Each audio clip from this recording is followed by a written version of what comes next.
गौतम बुद्ध की कथा। त्याग का बोध। एक बार बुद्ध कथा कह रहे थे। एक गांव में एक धोबी रहता था। सीधा सादा सरल स्वभाव का था। हंसता गाता प्रसन्न रहता था। एक बार वो घाट से कपड़े धोकर गधे के साथ आ रहा था तो रास्ते में उसे चमकता हुआ पत्थर दिखाई दिया। धोबी को वो सुंदर दिखा। उसने वो कंकड़ उठाकर एक धागे में बांधा और गधे के गले में डाल दिया। ले भाई गधे, तू भी मजे ले माला के। रास्ते में चलते चलते उसे गांव का एक सेठ मिला। उसने गधे को देखा और धोबी से पूछने लगा, अरे धोबी, आज ये गधे के गले में क्या बांध रखा है? बहुत चमक रहा है। धोबी मुस्कुरा कर बोला, सेठ जी, आज राह में ये कंकड़ मिल गया था। मैंने सोचा आज गधे को भी मजा दूं और मैंने इसको धागे में बांधकर इसे पहना दिया। सेठ जी समझ गए कि पत्थर कोई कीमती है। अगर इसकी भगवान की मूर्ति बन जाए तो मेरी दुकान की शोभा बढ़ जाएगी। सेठ जी ने धोबी को कहा, इसे बेचोगे? 8 आने दूंगा। धोबी ने सोचा, कंकड़ के इतने पैसे? फिर कहने लगा, आज नहीं, लेकिन जब बेचूंगा तो आपको ही दूंगा। धोबी थोड़ा और आगे गया तो गांव का प्रसिद्ध जौहरी जा रहा था। कंकड़ का चिल्का उसकी आंख पर चमका। वह धोबी के पास आया और बोला, धोबी, ये गधे के गले में क्या बांध रखा है? धोबी ने उसे भी वही जवाब दिया।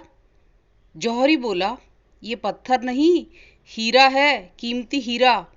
ये मुझे बेच दो तो तुम्हें 2 स्वर्ण अशर्फियाँ दूंगा। धोबी समझ गया कि पत्थर कीमती है। उसने वह गधे के गले से उतारकर अपनी जेब में रख लिया और बोला, जौहरी जी, जब बेचूंगा तो आपके पास ही आऊँगा। अभी तो जल्दी में हूँ। धोबी जब घर पहुँचा तो उसकी पत्नी कहीं गई हुई थी। उसने वह हीरा एक पुराने मटके में छिपा दिया। दूसरे दिन जब वह घाट पर गया तो उसका मन नहीं लगा। वह हीरे के बारे में ही सोचता रहा और इसलिए जल्दी घर आ गया। घर आकर उसने वह मटका खोजा तो दिखाई नहीं दिया। वह पत्नी से जोर जोर से बोलने लगा, अरे वह पुराना घड़ा कहाँ रखा है? पत्नी ने कहा, एक फकीर आए थे, पानी भरने के लिए उन्हें मटके की आवश्यकता थी, मांग रहे थे, मैंने उन्हें दे दिए। अपने पास तो नए घड़े रखे हैं। धोबी पछाड़ खाकर रोने लगा, जैसे उसका घर ही लुट गया हो, और बहुत दुखी हो गया। बुद्ध ने समझाया, उसने कुछ भी नहीं खोया था।